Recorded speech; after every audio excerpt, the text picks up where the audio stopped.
ese tema en su sección tendrían que ver de qué manera logran conectar al estudiante con su realidad. ¿De qué sirve enseñar un tema si ese tema no es un tema que va a ser utilizado en su vida diaria? ¿Cómo utiliza el tema que realiza o que trabaja el profesor para que el estudiante lo pueda utilizar permanentemente en su vida diaria? Ese tema del día de hoy, por ejemplo, es un tema muy importante, muy interesante, porque se conecta con la vida diaria del estudiante.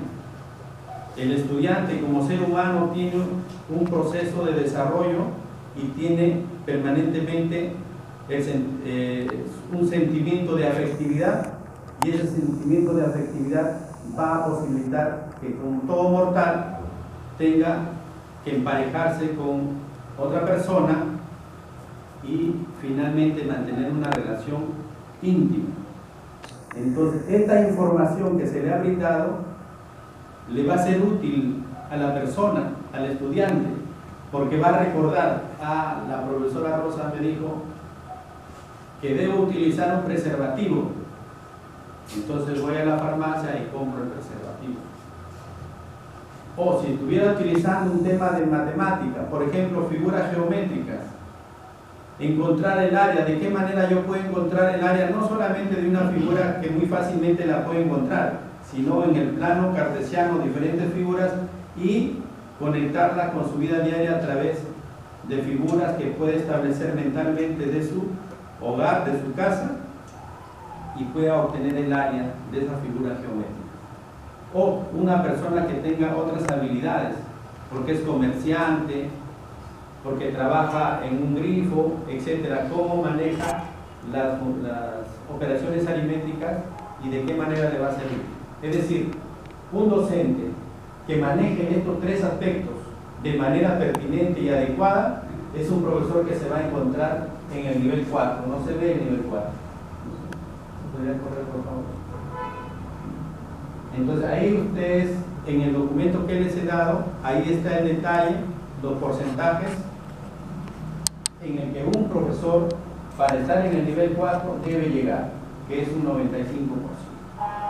Bien, esta es la primera rúbrica. Es decir, ingresa el profesor, saluda a los estudiantes y empieza su clase. El evaluador solamente se va a limitar a ver el desempeño del docente, la forma como utiliza los tres aspectos en la primera rúbrica para ubicar al profesor en el nivel que él crea pertinente. Bien, rúbrica 2. En la rúbrica 2 es la maximización del tiempo. Esta rúbrica es muy importante, colegas, porque aquí es donde nosotros debemos distinguir nuestra función en el aula.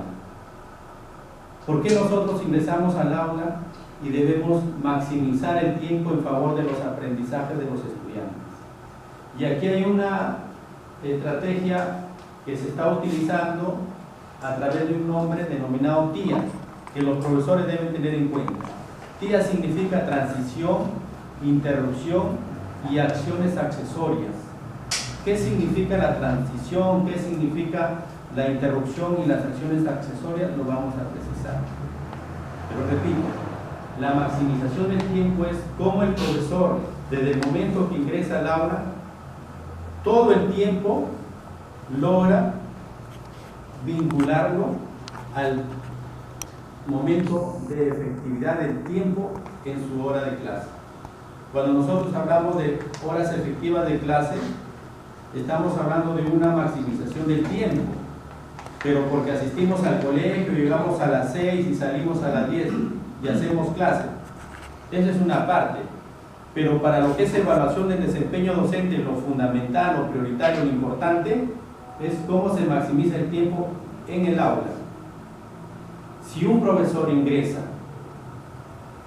y, por ejemplo, va a evaluar y saca un documento que se llama ficha de trabajo, práctica dirigida, práctica calificada o examen, y empieza a distribuir empieza a hablar cualquier cosa que no sea un acto que esté vinculado con el aprendizaje, o sencillamente se sienta a revisar un cuaderno que no tiene por qué revisar en ese momento, o sencillamente se pone a redactar un texto que no tiene nada que ver con el aprendizaje, o se pone a hablar por teléfono, o se pone a whatsappear. Ese profesor no está maximizando el tiempo. Y esos actos de transiciones, cuando se pasa 15 minutos, ese profesor ya va a estar en el segundo nivel.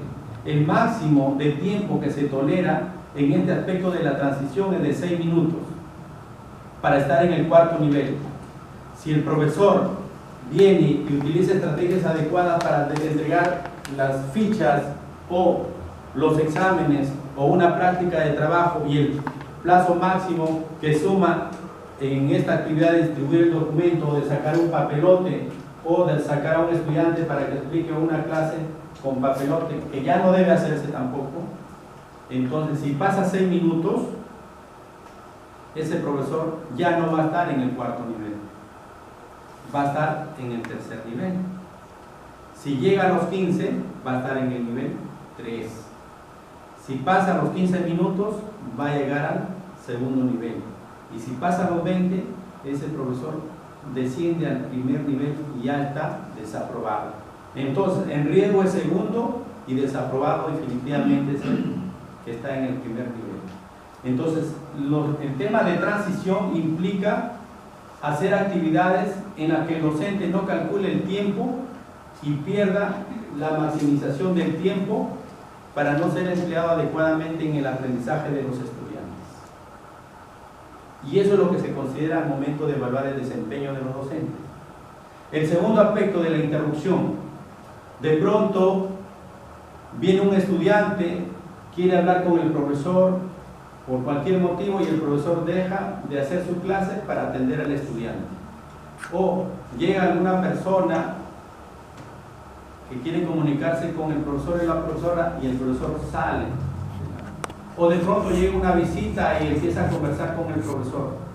Todos esos actos de interrupción significan que el profesor está perdiendo su tiempo y no está maximizando, o empieza a contar temas que no tienen nada que ver con el aprendizaje. Y las acciones accesorias, ¿qué son las acciones accesorias? Son actos que no tienen nada que ver con el tema pedagógico y menos con el aprendizaje de los estudiantes. Por ejemplo, celebrar el cumpleaños de un estudiante en el aula, o hablar sobre un partido de fútbol que no tiene nada que ver con el tema que estamos desarrollando en clase, o un comentario que no tiene ningún vínculo con lo desarrollado en clase y que no tiene ningún carácter pedagógico. Entonces, esas acciones accesorias son las que uno tiene que tomar en cuenta, y si no calcula los tiempos que acabo de indicar, entonces ese profesor está desaprobado. Por eso dice ahí, en el primer aspecto, tiempo de la sesión en que los estudiantes están ocupados en actividades de aprendizaje. Todos tienen que estar ocupados, porque si no están ocupados y lo que he dicho se hace realidad, el profesor está descalificado. El segundo aspecto: fluidez con que el docente maneja la transición entre actividades, las interrupciones y las acciones accesorias. Pueden presentarse casos, pero la habilidad, la estrategia, la experiencia, la capacidad del desempeño docente va a hacer que los tiempos sean mínimos. No van a ser en exceso, porque todo trastocaría el tiempo que el docente necesita para realizar su clase. Entonces, esta segunda rúbrica, colegas, es sobre la maximización del tiempo dedicado al aprendizaje. En esta rúbrica es donde los profesores tienen mayor problema, mayor dificultad, porque no se manejan bien los tiempos. Bien, la tercera rúbrica.